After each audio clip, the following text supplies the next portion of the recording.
Hello, my name is Tolg and I exist, therefore I think too much. I am reading Mirror of Simple Souls, Marguerite Porete, and I had, after about 20-some chapters, decided, in the middle of all of it, to go back and read the introduction, because I, for whatever reason, started saying 1100 AD, and it was 1300 AD, and then, someone said she was not a begging nun, and I was like, well, I'm unlearned, so may as well reference what I refused to read initially, and then why not just read the whole thing? Hence we are here. And this is longer than I thought it would be. I thought it would just be a brief thing. But while it defined begging, I am not entirely sure the issue has been clarified. I'm sure it has. I don't really know. And therein, I am continuing to read it. So this is part, I believe, 4 of the introduction, and it will continue. Like I said, I am Tolg. I rant during these things. I try not to rant during the introduction because it's so fucking long. But therein, right there, I cuss. And if you don't like cussing, I'm not paid. So go away. You don't have to be here. Go do something you like. Okay. So this starts at the part of the trial of Marguerite Porete. The narrative of Marguerite's trial can be pieced together with the help of the recent work of Robert Lerner and Paul Verlaine. These scholars indicate that we must consider all the relevant manuscripts pertaining both to the trial of Marguerite and to the trial of one... This is a French name. Guillard de Cressonissart?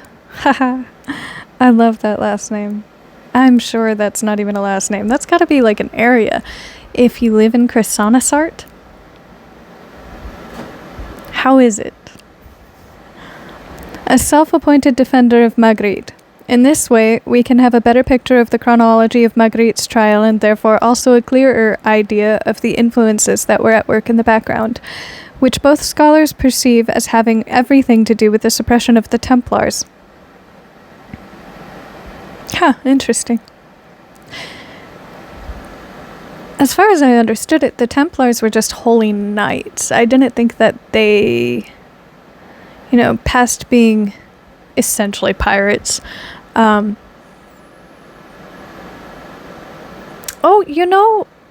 was my stupidity, because it would make sense in being holy knights that you're kind of missionaries as well, wouldn't it? That's how you pillage. By putting forth your religion, first and foremost, so people don't fight back, I think. If you heard a noise, I don't know if that came through. I'm using my phone to record, and I just got a text message, so deal with that as well. Hee hee. Although, I watch YouTubers excuse all these noises that they hear, but I don't often read comment sections, so I don't know who the fuck would complain about that shit, and if you're complaining about that shit, why the fuck? Go brush your dog and clean your room. Do something good with your time. I forgot where I was. So my ADHD is just inflamed. It's on fire. La la la la la.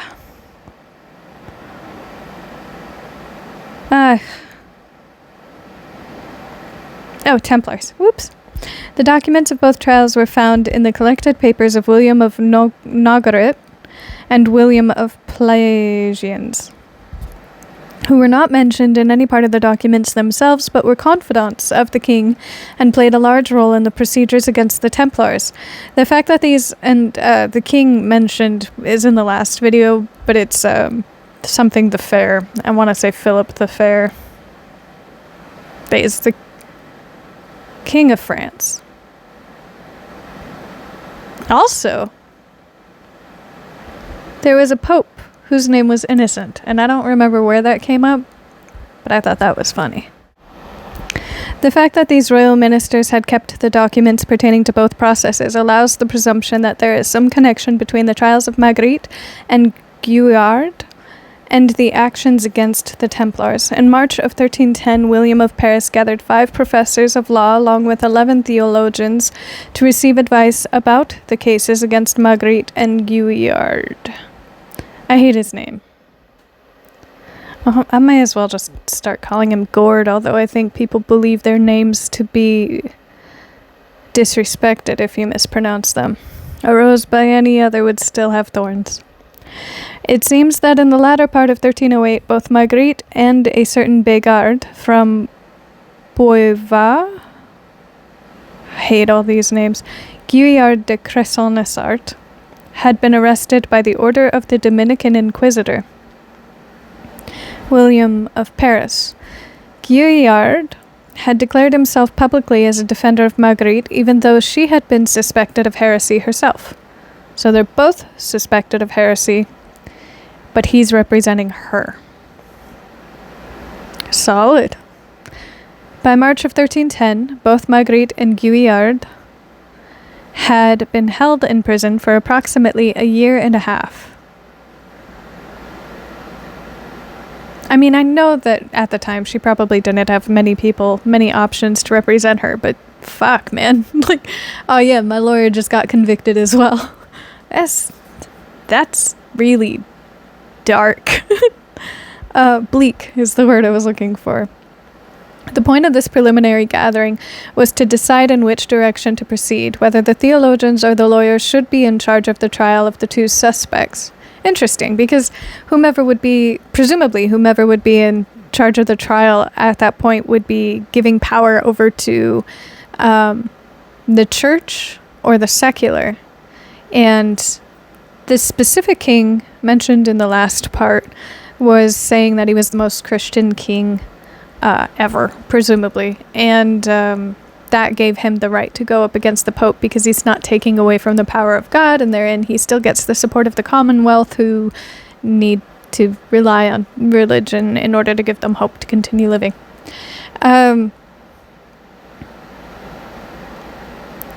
So yeah, this would just further the power grab, whomever ends up convicting these peoples. And, limited understanding on my end, but as I understand it, being a king, the power grab is between nobility, royalty, nobility. The Commonwealth can be a support and a drive, and then the church, whichever religion is of the country or around the country at the time.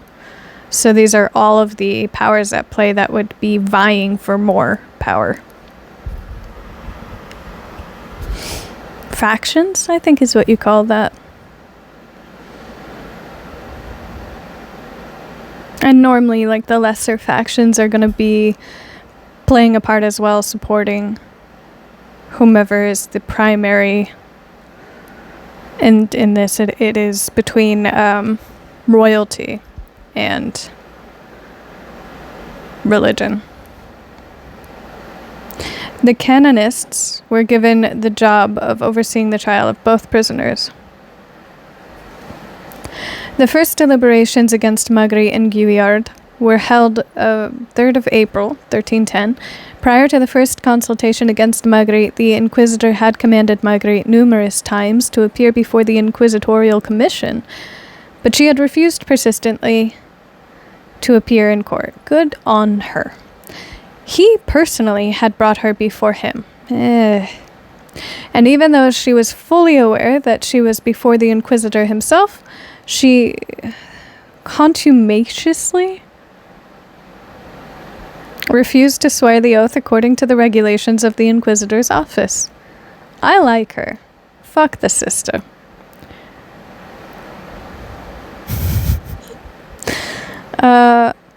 For this reason, he had imprisoned Marguerite under major excommunication. Major is not especially for 1310. Is not excommunication in and of itself a pretty major sentencing? Why would you have to put major before it? Redundant.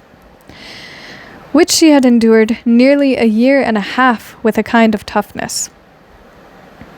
During this time, she had been frequently exhorted to swear and to respond, the inquisitor himself offering her the benefits of absolution. But Marguerite did not care either to ask for or to accept this absolution. Well, okay.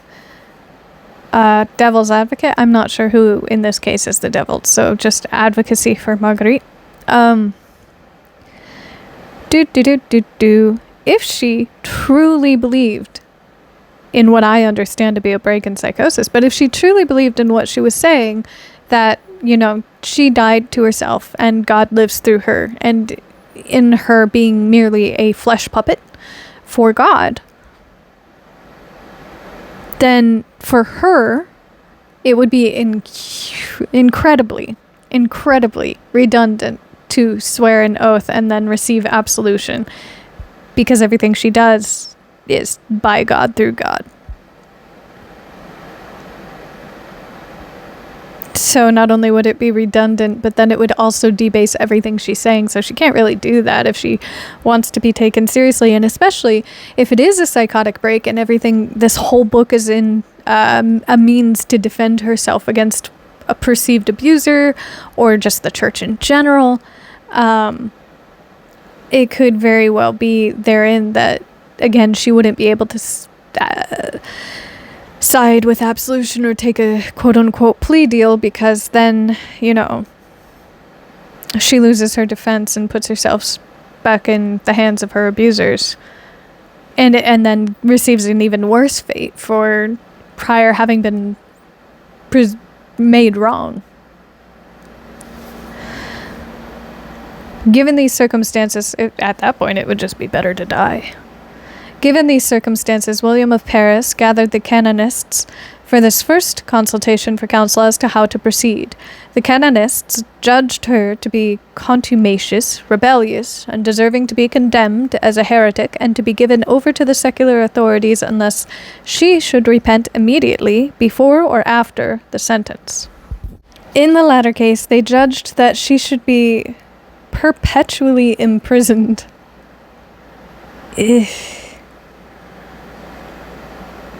I mean, these are Catholic inquisitors, but if you look into the Spanish inquisitors, when they went on their witch hunt, they raped and pillaged. They were fucking vile. And who could blame the Catholic Church for sex crimes? The document regarding the first consultation against Guillard on the same day shows that he, like Marguerite, also had refused to take the oath required by the Inquisition, and he, too, had submitted to excommunication for 1.5 years. The canonists rendered the same judgment about his behavior. It isn't really said what he did to be put into this position so far, other than he's considered a bigot, which is just anarchist for the time. The first consultations were held not only to guide the inquisitor, but also as I shouldn't say anarchist. Anarchist is mostly about community. He was just someone who spoke against the norm, which could go against, if religion is a militaristic tool, then it would fuck up the tool, and any organization therein, it would create chaos, so it would have to be dealt with immediately. It's not even a statement that he did anything specifically, just that he didn't comply with the norm, the societal normative standard. The second consultations indicate that the threat had worked in the case of Guillard, but it had no effect on the intrepid Béguin. Yeah, it could just be that he didn't like the church. He seems to have nothing to lose by saying, yeah, fuck it, I'll give in. At the second consultation against Guillard, held April 9th, 1310, Guillard confessed, giving the inquisitor all the details of his mission as the Angel of Philadelphia. So that's what he did. Damn. I guess maybe he wasn't puppeting God, but Puppeting the angel? Also, of Philadelphia. That's weird. The Canaanists declared Guillard a heretic, not because he wanted to found a new order or because he wore a religious habit without ecclesiastical authorization, but because he maintained a theory of two churches and did not recognize the total supremacy of the Pope in the universal church. Excuse me, huh? The universal church? Is this paying homage to the fact that Catholicism has been pushed internationally, or is this a sentiment that the Pope rules over all religion? This sounds a lot like what we're seeing today with the term being thrown around, one world government.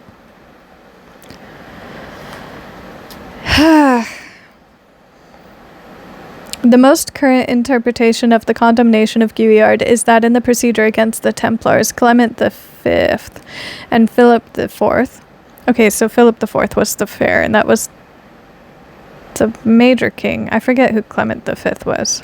Had disputed with each other concerning who had the jurisdiction to judge the order and dispose of its goods. The condemnation of Guillard underscores the supreme authority of the papacy concerning any action against heresy.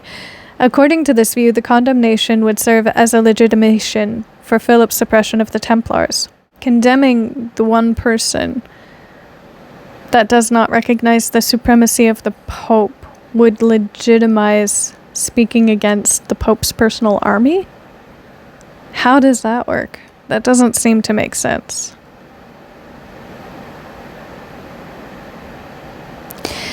This, unless there was a deal made behind closed doors of like, hey, if you condemn this person, I'll pull my troops out of that area. That seems likely.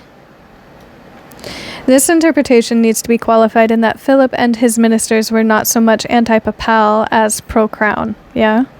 The Canaanists and theological faculty were in agreement with the centralization efforts of Philip's administration, which included the portrait of Philip as the loyal defender of the faith and the church in France as the most important pillar of Christendom.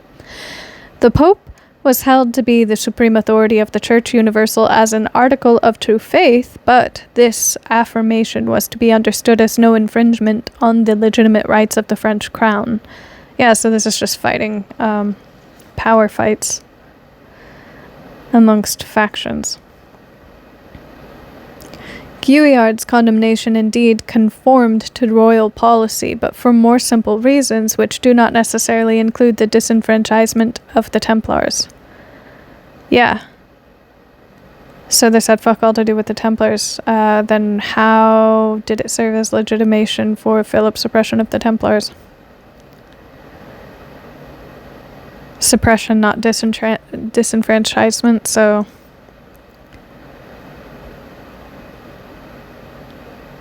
I believe I'm right, that it was like a behind closed doors deal of we'll take them out of your territory if you give him a fucked up sentence.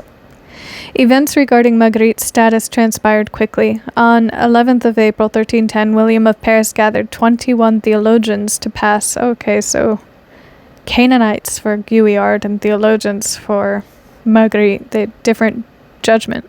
Different jury? Do you call it a jury? Maybe that's because she wrote a book and he aimed to steer people utilizing other people's books? Maybe? Gathered 21 theologians to pass judgment on Marguerite's book, from which 15 suspect articles had been exerted. Only 15.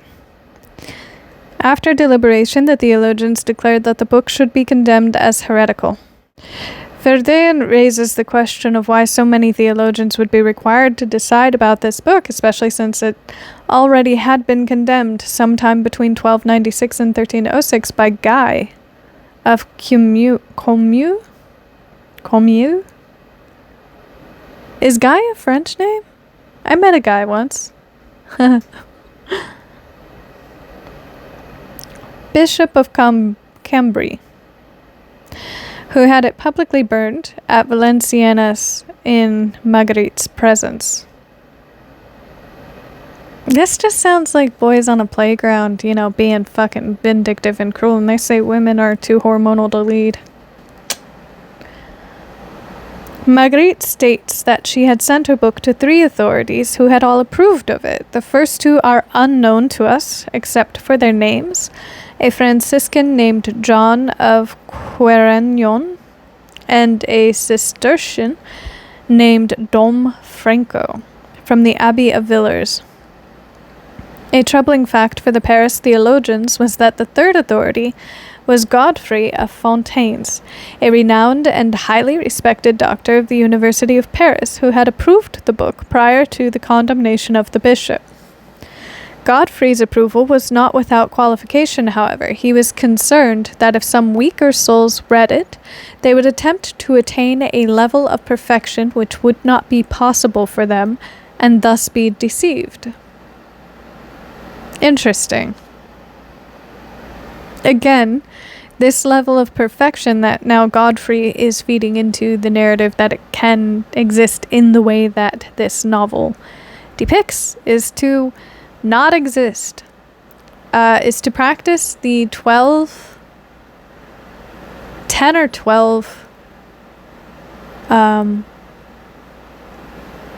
habits, I forget what they're called, to such an extent, and live through their extreme abuses to such an extent that you then die to yourself and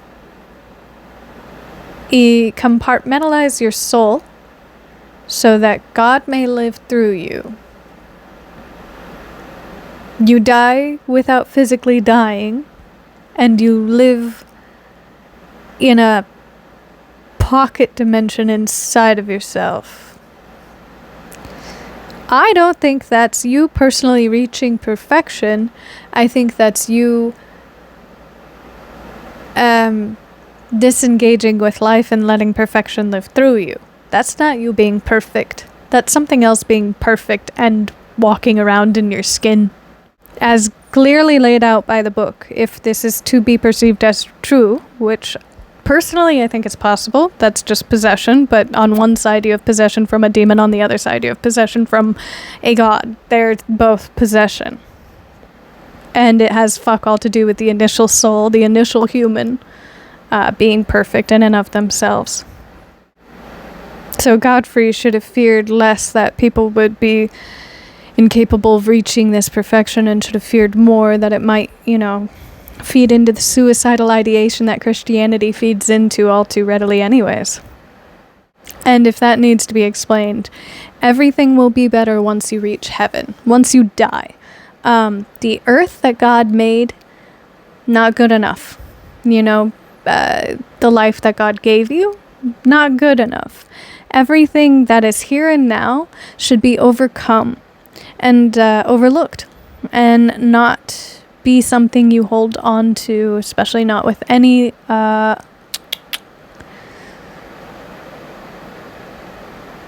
desire to maintain yourself in accordance to what exists around you.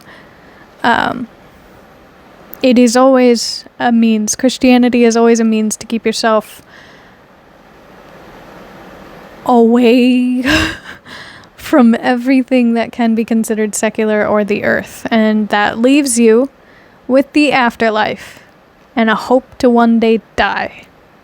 Godfrey's view, according to Marguerite, was that the book required a strong and fearless... If Godfrey is such a, strong and prominent person in this trial, then why wasn't Godfrey brought about as, someone to bear witness onto what the fuck he said? This seems like a really shoddy trial. Was that the book required a strong and fearless spirit to attain to such practices. Verdun observed that with such theological expertise favorable to the book, additional scholarly weight would be needed to countermand it. So they took her at her word, while questioning her word. Very weird trial.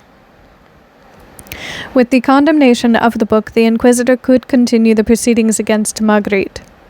The second deliberation against Marguerite Porete was held the 9th of May 1310, in which the canonists determined that the Beguine had refused to take the oath and respond to the inquisitor's questions. Furthermore, they judged what were his questions, and how did he ask them. Furthermore, they judged that she had not submitted to the injunction of the Bishop of Cambrai, forbidding her to speak again of her book. Is there legal binding in that, or did a man just look at her and say, I forbid you to do this? Therefore, she deserved to be condemned as a relapsed heretic. Well, this is upholding religion before the law. At which point, in the power play, grand scheme of power, this would be the church gaining more power over the king. This was a very important trial for the king and the church, not so much was it actually giving any respect to the individual relapsed heretic and to be given over to the secular authorities. The accusations against her were as follows. The case is as follows. There is not a colon. It's just a period. From the time that Marguerite called Porete. No, she did not call Porete. Why is called there?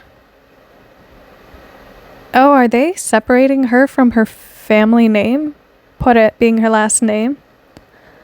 Called Porete. Is that being put into question? Why would they do that? Was suspected of heresy, in rebellion, and insubordination. She would not respond nor swear before the inquisitor to those things pertaining to the office of inquisitor. The inquisitor set up a case against her nevertheless, and by the deposition of many witnesses he found that the said Marguerite had composed a certain book containing heresies and errors. Were those heresies and errors laid out? Well, the 15 things that they brought from the book and then said, these are questionable. And this is where you just have to trust that history happened as it says it has, because we don't have those 15 things brought to question, nor do we have what was questioned about them. They just say, fuck it, these are weird and suspect. Where's the proof? Which had been publicly condemned and solemnly burned as such on the order of the Reverend Father Lord Guy. Hey, Guy is back. Formerly Bishop of Cambrai.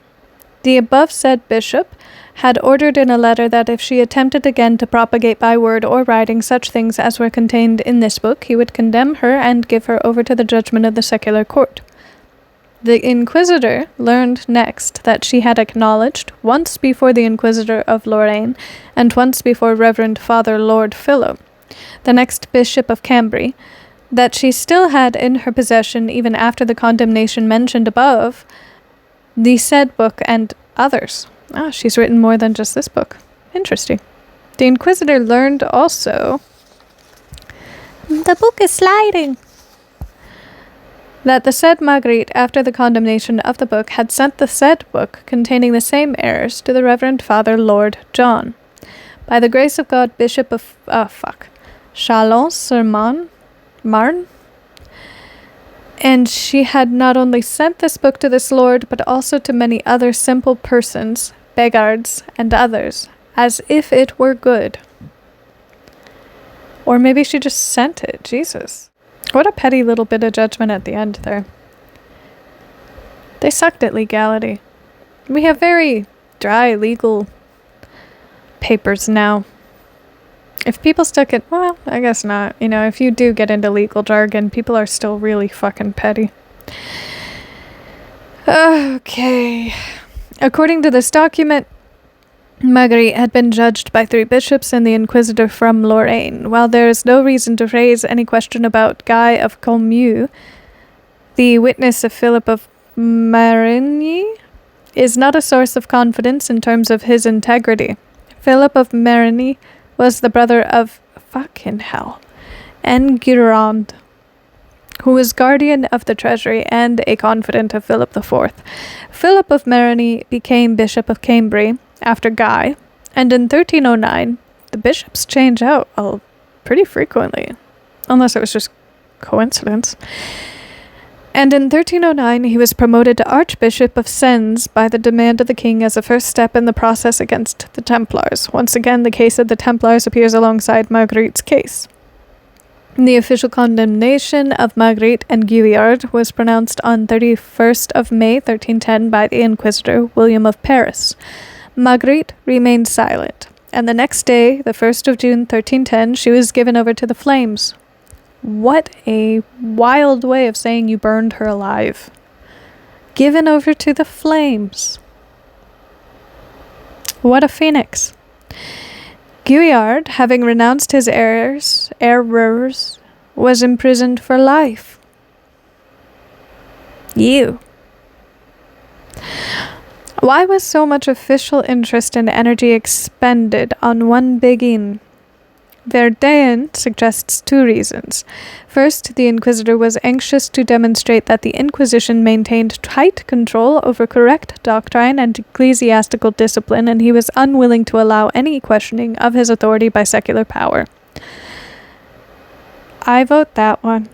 Second, Philip the Fair was interested in obtaining support from the mendicant orders in the actions taken against the Templars.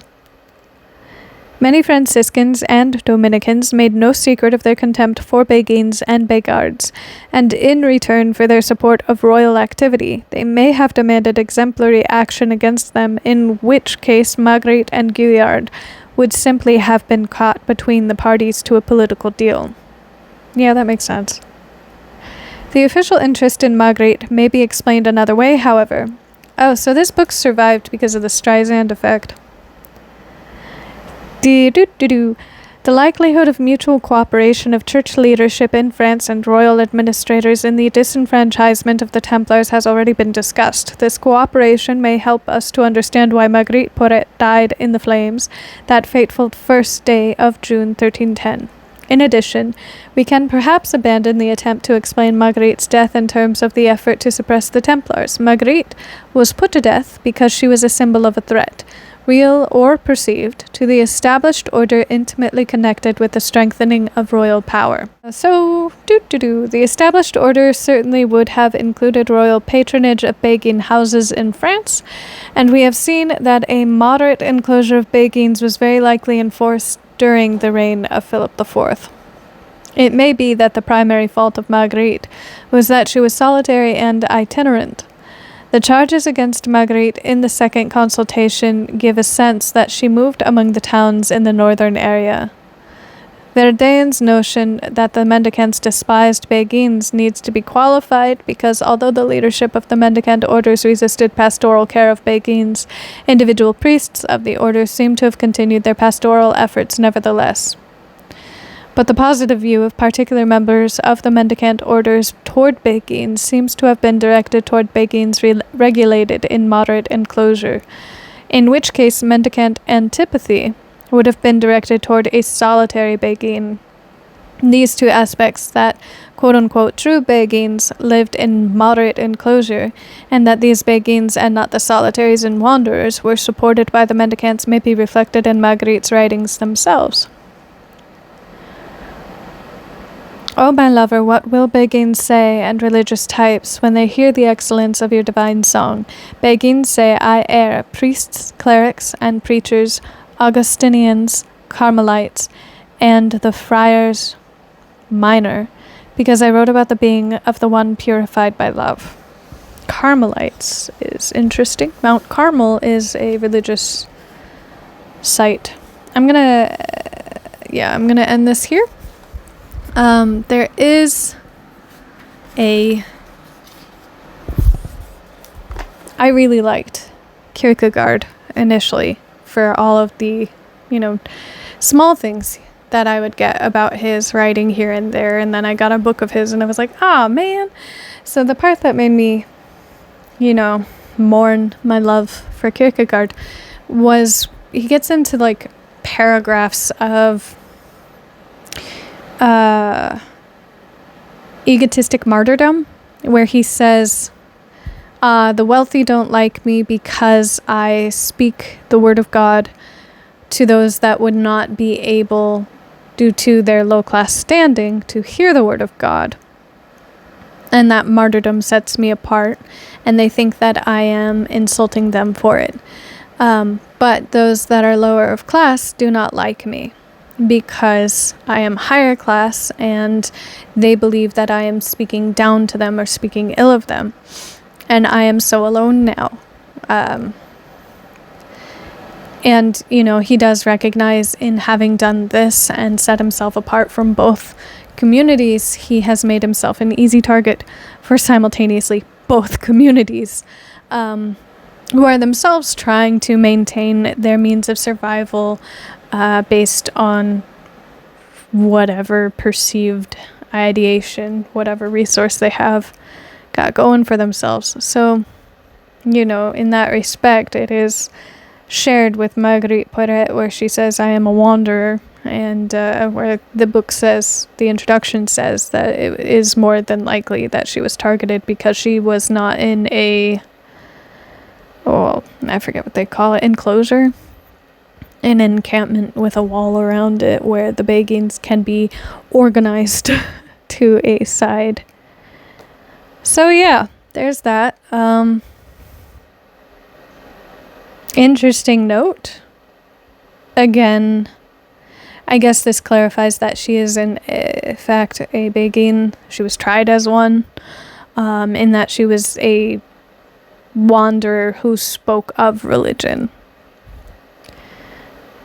There's that. Okay, take care of yourselves, eat well, drink well, sleep well, do all the things well. Bye.